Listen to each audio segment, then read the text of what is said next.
DC, Majorité présidentielle populaire et G14 viennent d'adhérer pratiquement à ce que vous avez fait la dernière fois, c'est-à-dire vous demandez qu'on aille au dialogue national. Pensez-vous que c'est une bonne idée, que ce dialogue-là aura bel et bien lieu? Écoutez, ce dialogue a été d'abord demandé par M. Kabila. C'est la première personne qui a adhéré à cette idée. Et il savait que le pays ne tournait pas. Et d'ailleurs, il parle aujourd'hui de la cohésion nationale, c'est-à-dire qu'il y a un fossé dans la nation. Alors, il a essayé il a appelé ça du palais du peuple, les concertations, tout ça. Et il a signé devant la communauté internationale qu'il faut un dialogue. Donc, je ne sais pas, le problème de demander aujourd'hui s'il y aura ce dialogue, qu'il n'y aura pas ce dialogue. C'est lui, M. Kabila, qui a signé pour qu'il y ait un dialogue. Alors le dialogue, c'est pour quel objectif à la fin?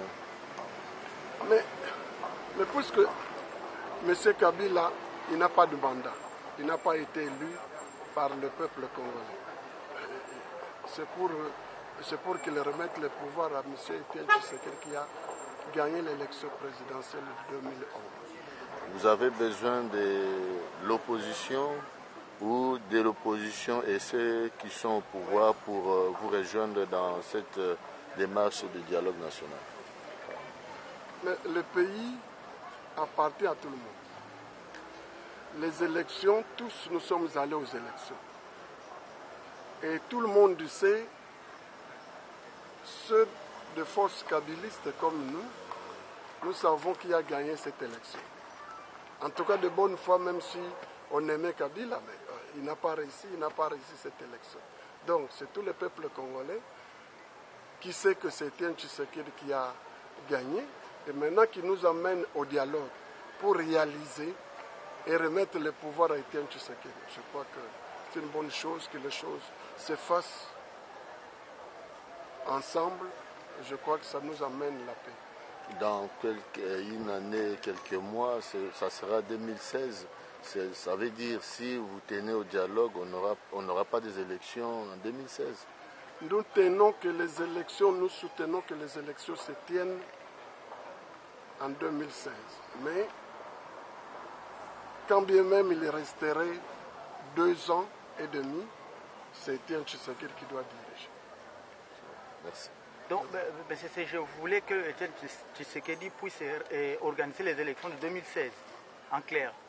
Non, mais les élections en 2016 sont organisées par la vraie CENI, qui sera composée des hommes et des femmes honnêtes. Au moment où Etienne Tshisekedi sera le président, c'est ce que vous voulez dire?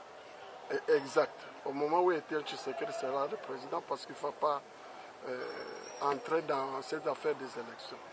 Parce que quand on est populaire, on est aimé par son peuple, on n'a pas à aller donner des instructions de déranger la CENI. Et au cas contraire? Le cas contraire, c'est-à-dire que si Etienne Tshisekedi n'était pas mis dans ses fonctions... En fait, si Kabila ne remettait pas le pouvoir à Etienne Tshisekedi, mais qu'il parte. Ça, il va au moins... je suis votre question, il va partir et le peuple congolais reconnaîtra Etienne Tshisekedi président. Parce que lui, il est entouré de chars de combat. Alors, il dirige par défi. Et comme il doit partir, parce que c'est ça qui va être dit au dialogue. Vous parlez de dialogue, mais il y a vos amis de l'opposition qui ne sont plus libres, ce qu'on appelle aujourd'hui des prisonniers politiques. Et ce sont parmi les préalables que vous allez poser avant d'entrer au dialogue. Mais justement, au dialogue, on va définir toutes ces questions, des droits de l'homme, tout ça. C'est ça qui gêne Kabila. Parce qu'en ce moment-là, les prisonniers politiques devront être libérés. Pour participer au dialogue. Nécessairement. Merci, Général. Okay.